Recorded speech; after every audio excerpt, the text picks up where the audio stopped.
This is your ultimate no-contact guide.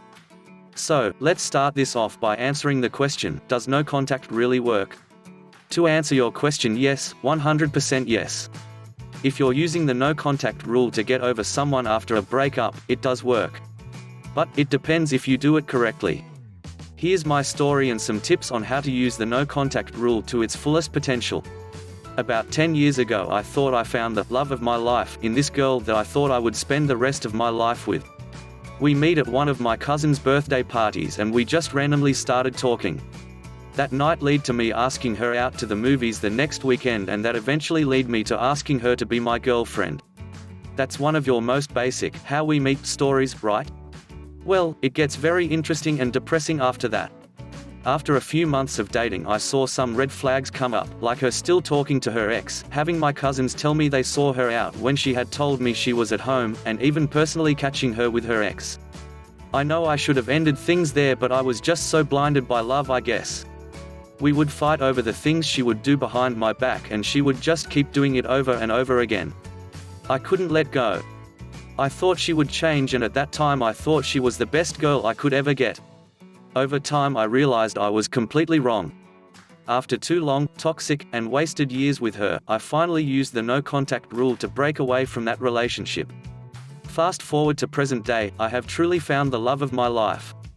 We have been together for over 5 years now, we have a wonderful 2-year-old baby boy, we're planning on having another next year. We are also planning to purchase our first house together by next year as well. I would have never found this wonderful person if it wasn't for the no contact rule. So here is what you have been waiting for, the secret sauce. Step 1, make sure you are committed. That was one of my biggest, and I mean biggest, mistakes.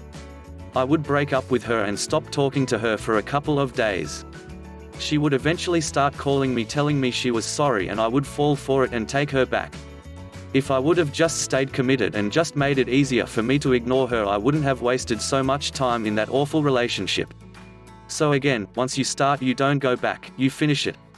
Step 2, block, delete, erase them from everything. By everything, I mean everything.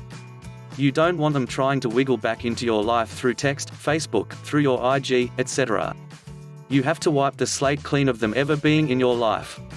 That saying, out of sight, out of mind, has some real meaning to it. Delete the videos and pics of you two together. You are trying to get over them, and reminiscing about the good times will make you forget why you're doing this in the first place. Make it easier for yourself and get rid of them ASAP. Step 3, take it one day at a time. This isn't a race, you will heal, but it will take time. Challenge yourself daily to not give in to contacting them or accidentally running into them again to reconnect. After some time you will eventually look back and realize it's been 6 months and you have completely changed your feelings about them. Step 4, focus on yourself. Take this time to better yourself, mentally, physically, spiritually. Grow into a better person. By focusing on yourself, you won't have idle time to just sit around having thoughts of your ex floating around in your head all day. Finally, once you are a new and improved person, a new and improved person will come into your life, making your ex a permanent thing of the past. I hope this helps you, and if you have any other questions about the different uses for the no contact rule, just leave a comment below.